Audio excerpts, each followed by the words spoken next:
Hey guys, this is Andrew with Prime Medical Training, and today we're going to be taking a look at an EpiPen. Now, a lot of you are probably familiar with an EpiPen. It's used if somebody has an allergic reaction or a severe allergic reaction, which we call anaphylaxis. And you're able to administer this EpiPen, which then helps stop the swelling and stop the airway from closing off, ultimately, is our goal. Well, there is a myth, possibly a myth, that says an EpiPen has additional amounts of epinephrine in it after it's been used, up to 1 to 2 milligrams of epinephrine.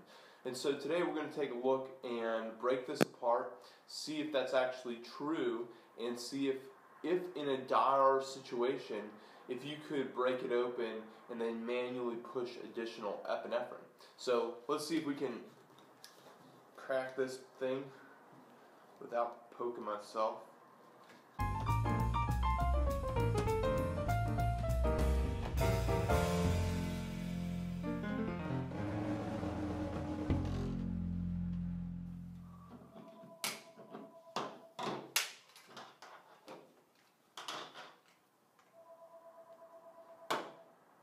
Alright, so finally got it open.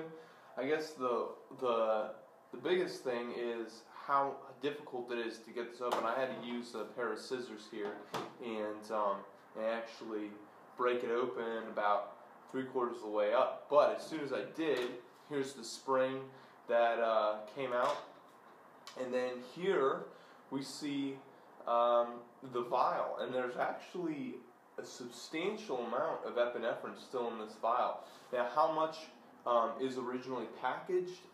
Not sure, but you can definitely see, I would say this is close to 2 milligrams of epinephrine, but you can, let me see if I can pull this off here. There's the needle. You can, it's a regular syringe basically that you can push. There's a stopper right here that doesn't let it push any further, so I would assume that when you originally have an unused EpiPen, it's probably got about this much epi filled in, and then it pushes down to the stopper. When you pull up on the plunger, it sucks air in through the needle, and then we're able to then push back down, and that helps eject the epinephrine.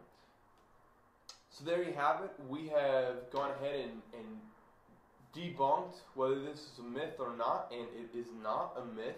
You actually do have extra epinephrine, which is handy in a last-ditch survival moment, because most people only require 1 epinephrine pen.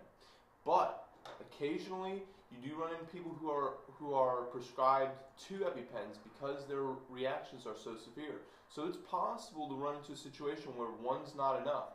And if you run into that situation, all you have is 1 EpiPen.